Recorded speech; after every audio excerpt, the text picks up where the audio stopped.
Lalu bagaimana seorang pegawai pajak seperti Rafael Aluntri Sambodo mengumpulkan pundi-pundi hartanya secara ilegal? Dan benarkah ada kong kali kong antara pegawai pajak dengan konsultan pajak untuk mengotak-atik setoran pajak? Berikut kita simak pengakuan seorang konsultan pajak dalam program Kontroversi.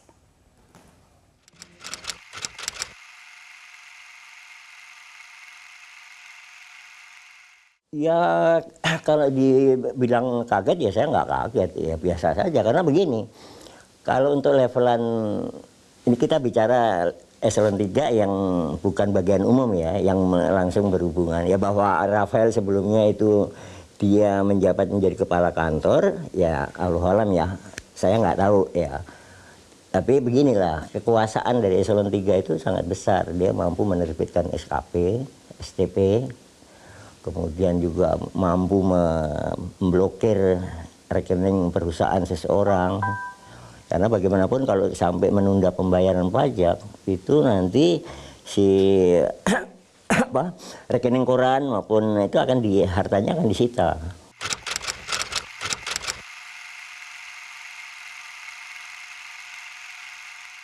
Kalau modusnya yang jelas, yang secara secara prosedural ya di waktu pemeriksaan itu. Karena waktu pemeriksaan itu terjadi interaksi antara wajib pajak, ya dalam hal ini diwakili oleh staf bagian pembukuan ya, atau dengan seperti orang seperti saya yang menguasai pembukuan, menguasai perpajakan. Biasanya kan, nah saya kan mesti harus juga ada kuasa dari owner ya untuk bertemu dengan mereka. Masalahnya apa, bagaimana gitu loh. Tapi semua masih di wilayah gray area ya. Kalau yang saya alami, saya tidak berani juga melakukan satu yang sifatnya menabrak undang-undang. Waktu zaman saya nggak. Gray area itu misalkan begini, wilayah-wilayah yang tidak diatur. Jadi undang-undang itu kan pasti ada turunannya, ada juklak pelaksanaannya. Nah, di situ biasanya itu sebagai acuan orang pajak untuk memeriksa wajib pajak. Tapi kalau kita kan acuannya, karena itu kan internal untuk orang pajak, bukan nggak mengikat kepada kita juga kan. Jadi biasanya terjadi perbedaan secara pemahaman antara undang-undang pajak yang menurut versi pemeriksa dan menurut versi kita. Nah,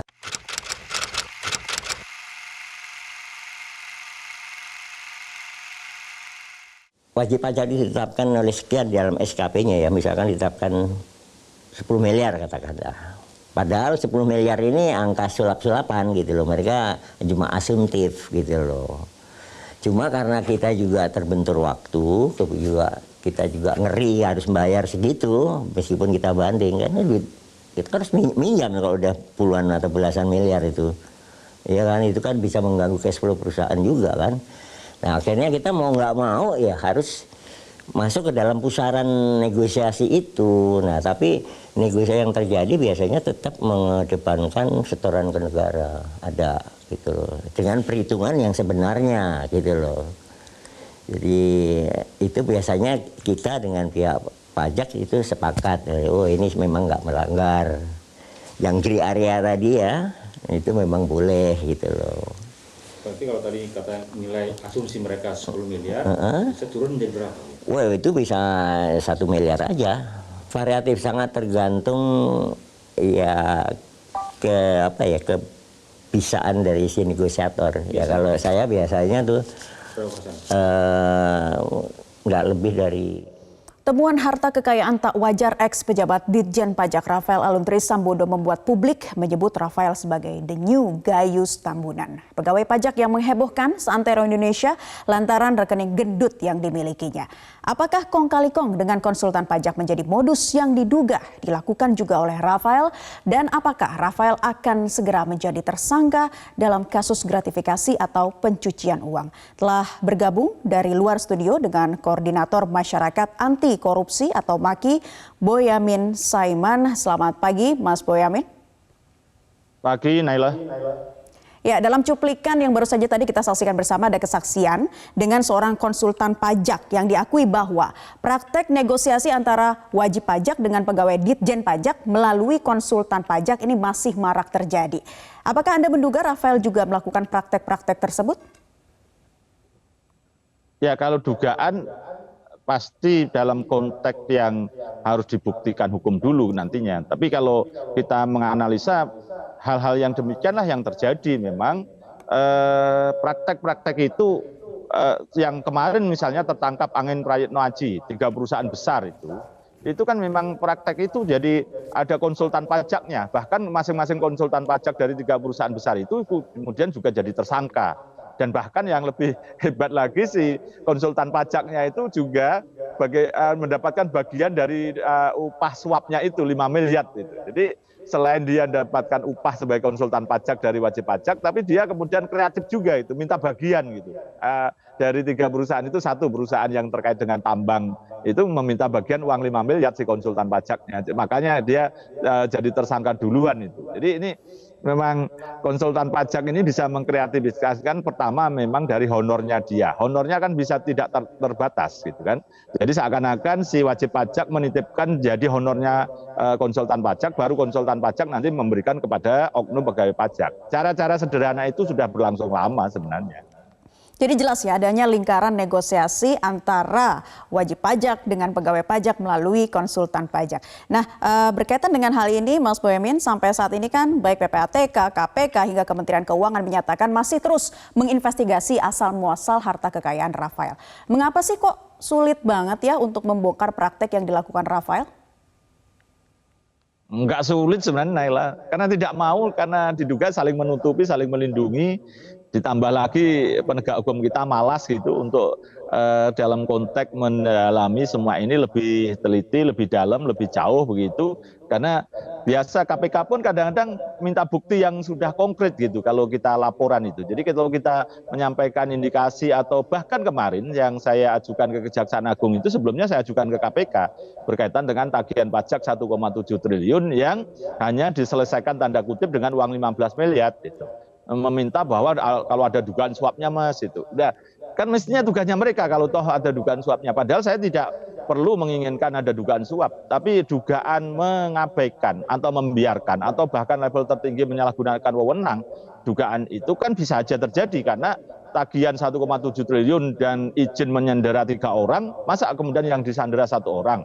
Itu bisa saja ada unsur kesengajaan atau paling tidak ada dugaan yang proses-proses penyimpangan begitu. Nah ini mestinya kan bisa didalami. Jadi ya banyak hal yang faktor kita itu memang kemudian ini menjadi seperti apalah istilahnya tumbuh untuk tutup kalau bahasa Jawa itu. Ada sesuatu yang memang sudah saling mengkait dan saling melindungi, saling karena malas juga menjadikan pelengkap penderita kita semua bahwa dugaan-dugaan penyimpangan ini menjadi tidak diungkap dengan cepat, dengan tuntas, dengan segera gitu. Harus menunggu ada korban anak kecil David dianiaya oleh orang yang lebih dewasa dan sampai sekarang masih sakit, sampai masih belum sadar gitu, baru kita semua rame gitu nanti ya.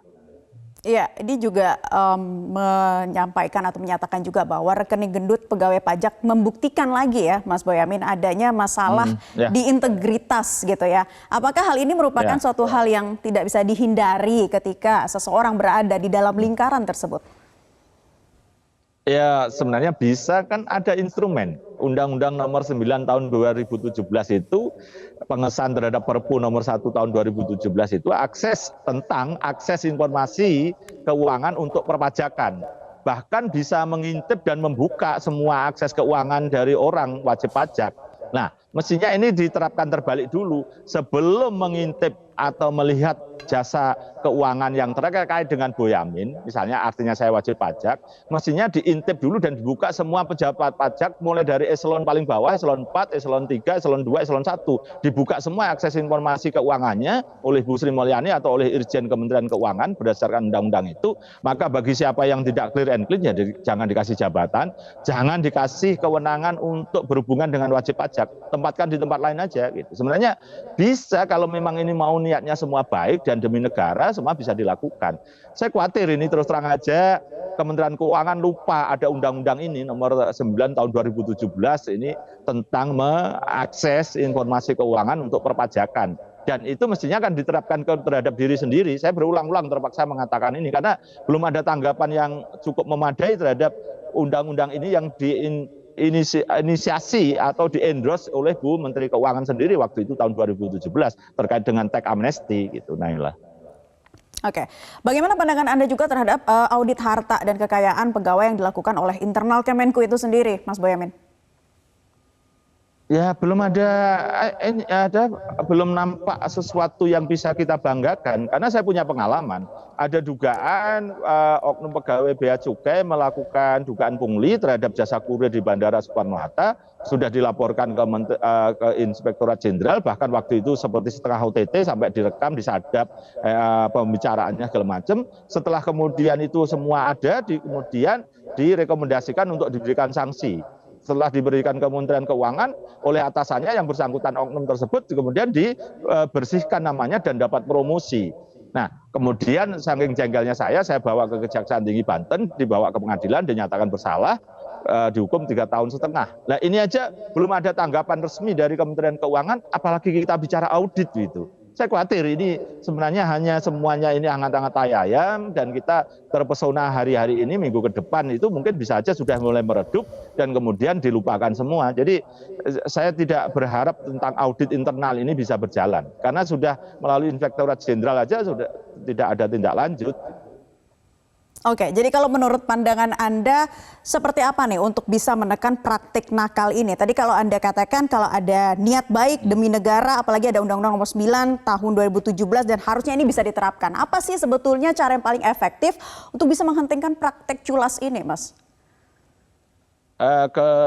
Istilah pemilu aja, TSM, terstruktur, sistemik dan masif gitu. Harus sampai level itu mau kalau benah-benah dan berharap negara ini tidak bubar 10 tahun kemudian dengan cara ya ini ada pola ilmu pengetahuan teknologi sudah bisa dipakai misalnya psikotes yang sangat dikembangkan oleh UI maupun UGM bisa paling tidak menilai dari psikotes ini orang jujur atau tidak atau ada sikap-sikap tamak atau tidak itu bisa dinilai di psikotes semuanya aja. Kalau tidak lolos memenuhi kualifikasi ya grounded aja semuanya, ganti orang-orang yang baru, ganti anak-anak muda yang sudah juga dari profil assessment yang kuat, itu ke dalam. Kedua dibuka sistem yang lebih terbuka dari sistem wajib pajak ini. Kan semua ada perusahaan-perusahaan yang TBK di pasar modal, perusahaan-perusahaan besar segala macam. Jadi publikasikan aja taat wajib pajak, bayar pajaknya berapa dan rakyat bisa menilai, perusahaan A itu besar sekali, masa pajaknya cuma sekian gitu. Mulai dibuka lah asas keterbukaan dan asas kepastian juga bahwa proses itu keberatan pajak bagaimana, kemudian restitusi seperti apa. Karena itu selalu yang diduga dikongkal-lingkongkan ini bagaimana wajib pajak ini bisa membayar pajak seminimal mungkin dan kemudian pada posisi itu supaya lolos pasti bermain mata dengan pegawai pajak yang mengawasinya atau istilahnya bahasa saya ya mau tidak mau ke dugaan korupsi bisa gratifikasi, bisa suap, bisa bahkan sampai pemerasan karena ada beberapa oknum pegawai pajak yang memeras wajib pajaknya untuk mendapatkan sesuatunya itu dengan ngancam untuk diperiksa dan bagaimana itu terkait dengan misalnya gengnya Angin Prayitno Aji kemarin itu proses-proses itu nampak bahwa kita ditunjukkan dugaan-dugaan permainan yang begitu vulgarnya begitu kira-kira gitu Naila. Baik, tadi Anda juga mengatakan mengenai sistem yang lebih terbuka dari wajib pajak. Nah, dengan adanya kasus ini mungkin nggak sih sistem seperti itu akan bisa diterapkan katakanlah dalam waktu dekat? Ya sepanjang mau ya bisa aja kan semua tinggal kemauan sebenarnya ini.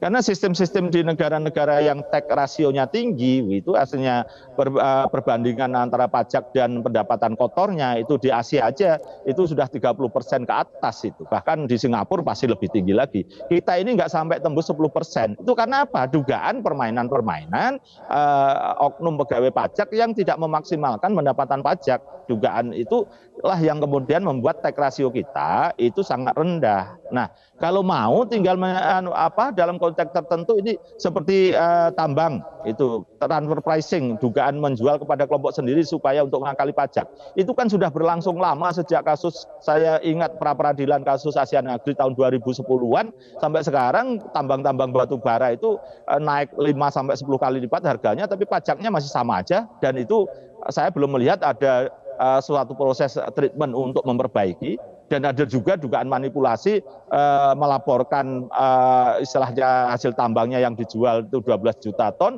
tapi kenyataannya saya dapat data lain bahwa yang bersangkutan menjual level sampai 22 juta ton. Itu berapa yang tidak mendapatkan pajak PNBP, royalti dan lain sebagainya. Itu masih terjadi. Jadi kalau saya katakan berkali-kali bahwa kita ini akan masih panjang tugas kita, kalau mau berbenah ya masih panjang, tapi kemauan aja belum nampak. Bahkan reaksi dari orang-orang ini, terutama saya melihatnya di Bu Menteri Keuangan, itu masih pola yang menurut saya masih emosional dan defensif. Belum ada yang mau sesuai janji beliau sejak dilantik Menteri Keuangan pertama kali itu kan memperbaiki sistem, memperbaiki tata kelola. Tapi setahu saya sampai sekarang masih jebol-jebol terus kok itu, Naila. Baik, Mas Boyamin, masih panjang tentunya untuk berbenah, namun apa dalam waktu dekat yang harus segera dilakukan berkaca dari kasus-kasus yang sudah terjadi? Singkat saja. Ya, penegakan hukum yang keras sekarang ini mau tidak mau. Semua yang hasil LHA dari PPATK, misalnya tahun 2012 itu ada dugaan rekening gendut oknum-oknum pejabat di pajak, itu dihukum dengan keras supaya efek jera, bahwa kita tidak main-main. Itu aja yang paling utama yang bisa kita lakukan sekarang ini, Naila. Baik, Koordinator Masyarakat Anti Korupsi atau MAKI, Boyamin Saiman, terima kasih sudah bergabung di kesempatan Selamat Pagi Indonesia. Terima kasih, Naila, semoga lebih baik. Pemirsa, kami masih akan kembali untuk Anda dengan sejumlah informasi lainnya sesaat lagi.